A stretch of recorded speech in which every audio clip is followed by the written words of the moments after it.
Ya, shalom, selamat pagi Bapak Ibu Saudara terkasih dalam Tuhan Yesus Kristus. Puji nama Tuhan, saat ini kita mau sama-sama kembali memuji menyembah Tuhan, amin. Kita percaya bahwa kita punya Tuhan yang luar biasa, Tuhan yang baik. Tuhan tahu waktu yang terbaik untuk menjawab setiap doa seruan pergumulan kita.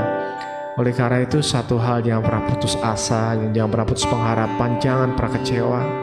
Tetap terus berharap pada Tuhan, sebab dia adalah Tuhan kita yang baik. Amin. Bila kau izinkan sesuatu terjadi, ku percaya semua untuk kebaikanku. Bila nanti telah tiba waktumu, ku percaya kuasa-Mu memulihkan hidupku.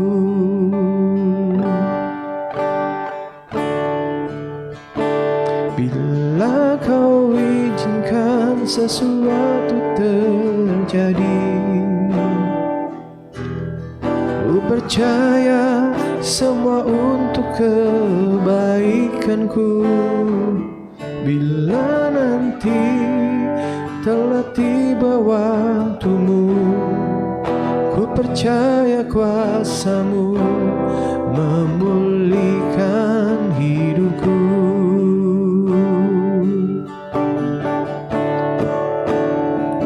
Waktu Tuhan pasti yang terbaik, walau kadang tak mudah dimengerti. Lewati cobaan, ku tetap percaya waktu Tuhan pasti yang terbaik.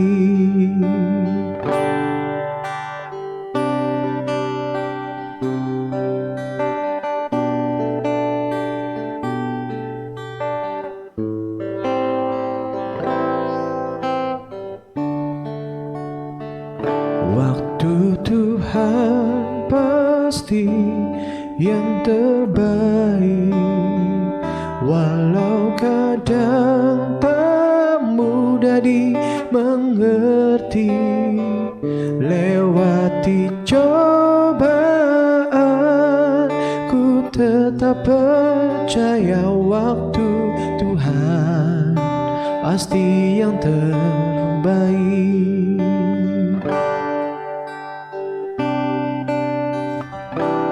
Waktumu Tuhan, waktumu Tuhan, yang terbaik, yang terbaik, Yesus.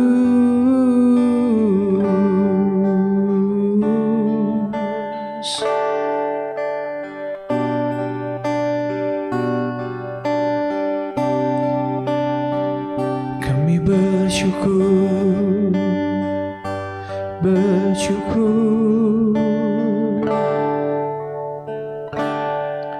Waktu Tuhan pasti yang terbaik, walau kadang tak mudah dimengerti. Lewati cobaan, ku tetap percaya waktu Tuhan pasti yang terbaik. Lewati cobaan, ku tetap percaya waktu Tuhan pasti yang terbaik. Lewati cobaan, ku tetap percaya waktu Tuhan pasti yang terbaik.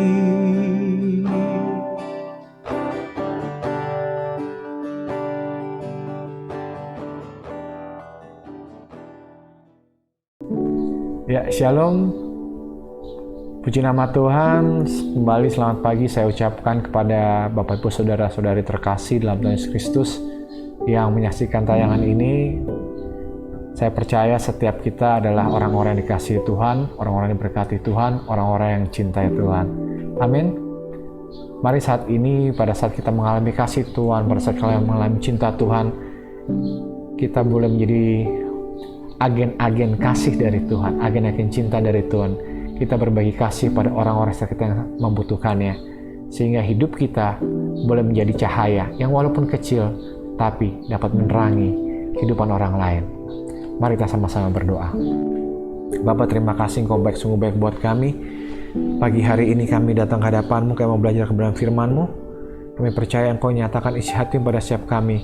Hamba-Mu sangat jauh dari sempurna Tuhan, tapi hamba percaya Roh Kudus, Engkau yang menyempurnakan segala sesuatu dalam perkataan dan bibir hamba-Mu. Ampunlah kesalahan kami Tuhan, perbuatan kami yang seringkali kami tidak percaya akan kebenaran-Mu, tidak percaya akan janji-Mu. Bahkan kami seringkali kecewa Tuhan dengan apa yang sudah Tuhan nyatakan dalam kehidupan kami. Tapi pagi hari ini kami mau belajar untuk kembali kepadamu, untuk mengalami pribadi-Mu, untuk menjadi orang-orang yang mengasihi-Mu juga Tuhan. Terima kasih banyak Bapa, kami sambut kebenaran firman-Mu di dalam nama Yesus Kristus Tuhan kami hidup. Amin. Bapak Ibu Saudara terkasih dalam Tuhan Yesus Kristus, seringkali pada saat kita masuk ke dalam sebuah lingkungan, sebuah komunitas, sebuah organisasi atau apapun lah namanya, seringkali kita memiliki ekspektasi tertentu terhadap lingkungan komunitas itu, khususnya terhadap pemimpinnya. Kita akan menikmati komunitas itu, kita akan menikmati lingkungan itu, organisasi atau apapun, tempat kita bekerja, tempat kita beribadah, tempat kita melayani, bila di mana lingkungannya, khususnya pemimpinnya, sesuai dengan apa yang kita harapkan. Misalnya kita melayani sebuah gereja, tentu kita berharap gembala dari gereja yang kita layani tersebut adalah seperti apa yang kita harapkan, mengasihi kita, peduli sama kita, care sama kita, menanyakan kabar kita, atau memiliki hubungan yang baik dengan kita.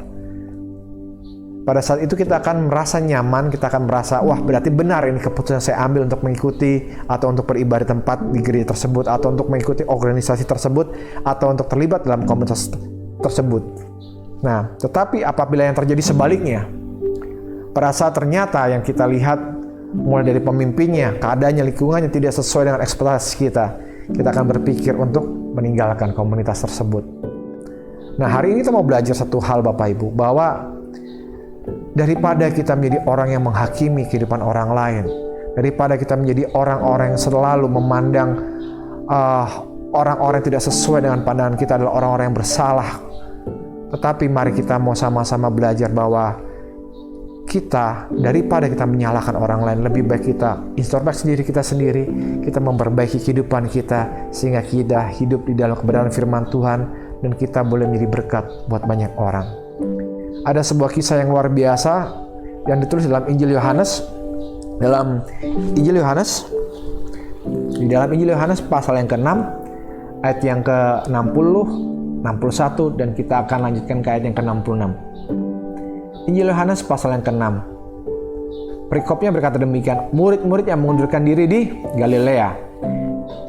Sesudah mendengar semuanya itu, banyak dari murid-murid Yesus yang berkata, perkataan ini keras, siapakah yang sanggup mendengarkannya? Yesus yang di dalam hatinya tahu bahwa murid-muridnya bersungguh-sungguh tentang hal itu berkata pada mereka, adakah perkataan itu menggoncangkan imanmu? Setelah itu apa yang terjadi Bapak Ibu? Mulai dari waktu itu banyak murid-muridnya yang mengundurkan diri dan tidak lagi mengikuti dia. Bila kita baca perikop-perikop sebelumnya, dituliskan bagaimana Tuhan Yesus melakukan banyak mukjizat, dan tiba-tiba setelah melakukan banyak mukjizat, Tuhan Yesus tiba-tiba bercerita atau berkhotbah tentang pribadi, tentang dirinya yang adalah roti hidup, yang dimana barang siapa yang percaya kepada dia atau makan dari dagingnya dan minum dari darahnya, itu dia akan menjadi satu persekutuan dan dia akan diselamatkan. Tentunya orang-orang di masa itu, di zaman itu tidak begitu mengerti, tidak begitu memahami, bahkan mereka menyangkalnya. Bahkan kemudian mereka berpikir bahwa perkataan-perkataan apa yang Tuhan Yesus sampaikan ternyata tidak sesuai dengan apa yang mereka harapkan. Dengan satu kata-kata, para murid-murid itu berkata, perkataan ini keras, siapakah yang dapat mendengarkannya, atau siapa yang dapat melakukannya? Intinya adalah ternyata Tuhan Yesus Kristus tidak seperti apa yang mereka harapkan.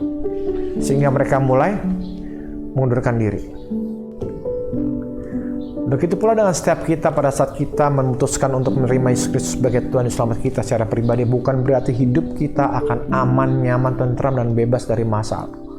Namun sebaliknya, dengan kita mengambil keputusan untuk ikut Yesus Kristus sebagai Tuhan dan Selamat kita, hidup kita akan mengalami banyak masalah, persoalan, pergumulan, dan hal-hal yang mengecewakan kita secara daging. Karena apa Bapak Ibu? Karena memang roh kita diperbaharui, tetapi hidup kita, daging kita, perlu disempurnakan di dalam karya salibnya. Sehingga kita harus diproses sedemikian rupa.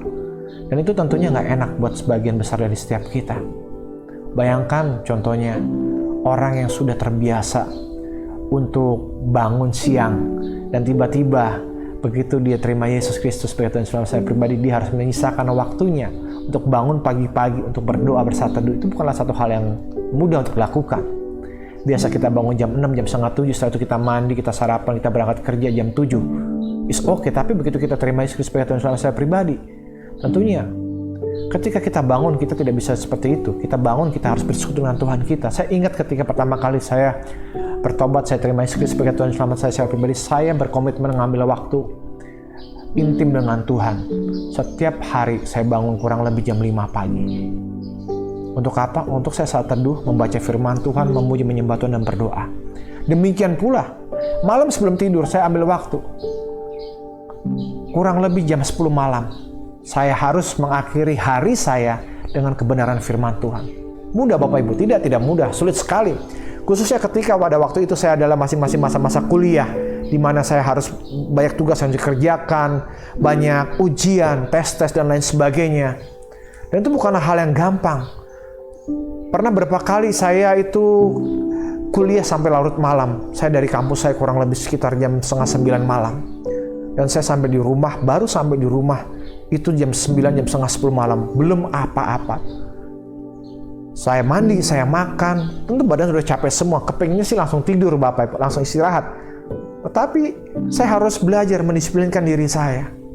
Untuk saya tetap ambil komitmen saya tetap buka Alkitab, saya baca firman Tuhan, saya berdoa muji menyembah Tuhan. Setelah itu baru saya tidur, saya beristirahat. Demikian pula besoknya kepengennya bangun siang, nggak bisa, harus bangun pagi untuk saat teduh dulu. Amin. Demikian pula saat ini kita mulai hari kita dengan kebenaran firman Tuhan. Dan nggak semua orang bisa menerima hal ini. Demikian pula dengan murid-murid Tuhan Yesus pada waktu itu. Kenapa? Karena di perikop sebelumnya mereka melihat betapa mujizat Tuhan Yesus yang Tuhan Yesus lakukan. Mereka melihat Tuhan Yesus berjalan di atas air. Mereka melihat Tuhan Yesus memberikan mereka makan roti. Sehingga mereka sampai mereka kenyang Bapak Ibu.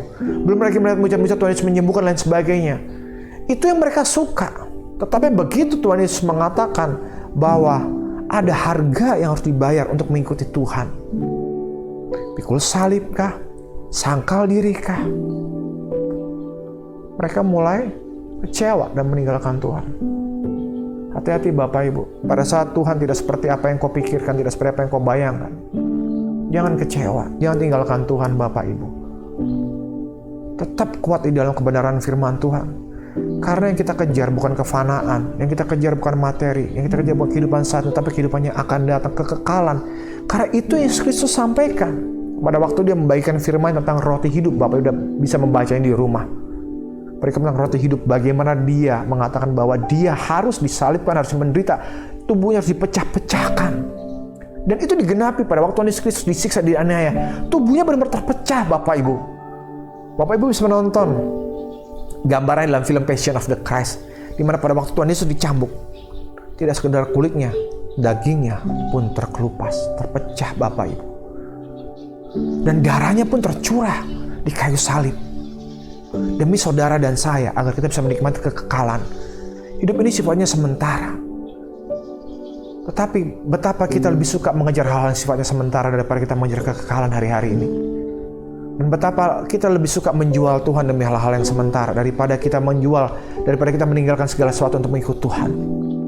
Itu yang membuat murid-murid pada waktu itu mengundurkan diri.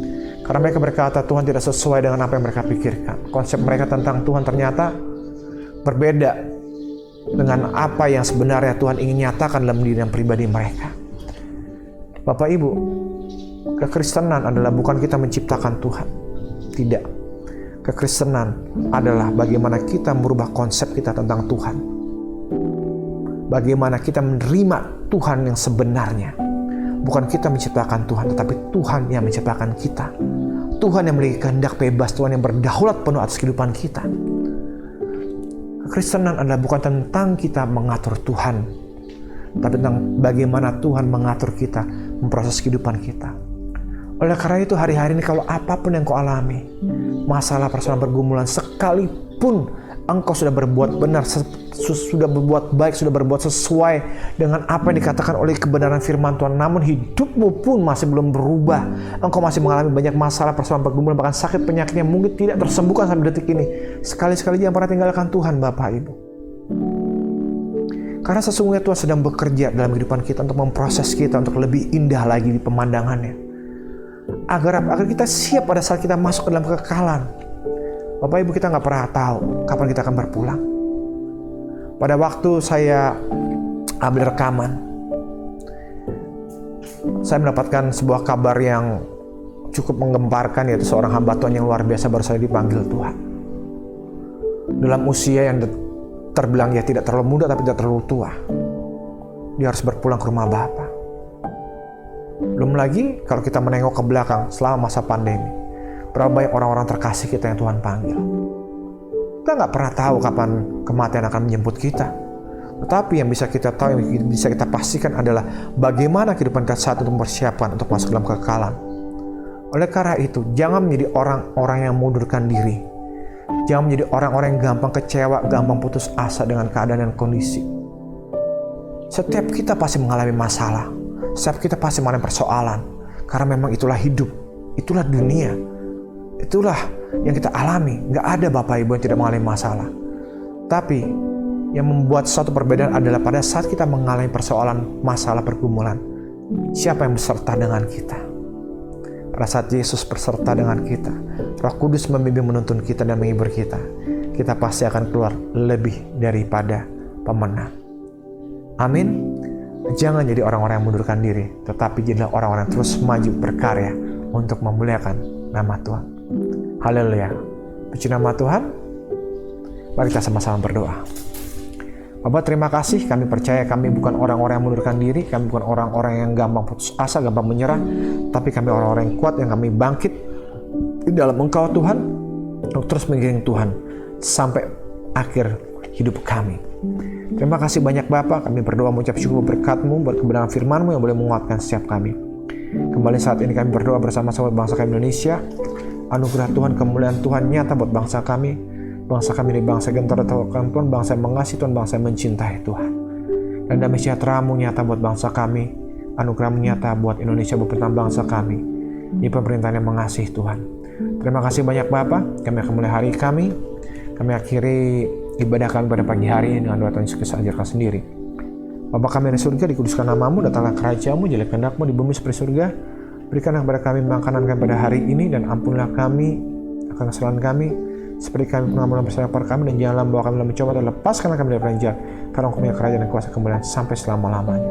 Berkat anugerah di Bapa yang mengasihi kita, cinta kasih dalam Tuhan Yesus Kristus, penyertaan bersama Roh yang Kudus menyertai memberkati setiap kita saat ini, esok, dan kekal selama-lamanya sampai Dia datang kali kembali kedua menyebut kita orang permai. Maranatha, datang Tuhan Yesus Kristus, kami menantikan Engkau. Di dalam nama Tuhan Yesus Kristus kami sudah berdoa, kami bersyukur. Haleluya. Amin. Selamat pagi, selamat beraktivitas, Jehovah Immanuel.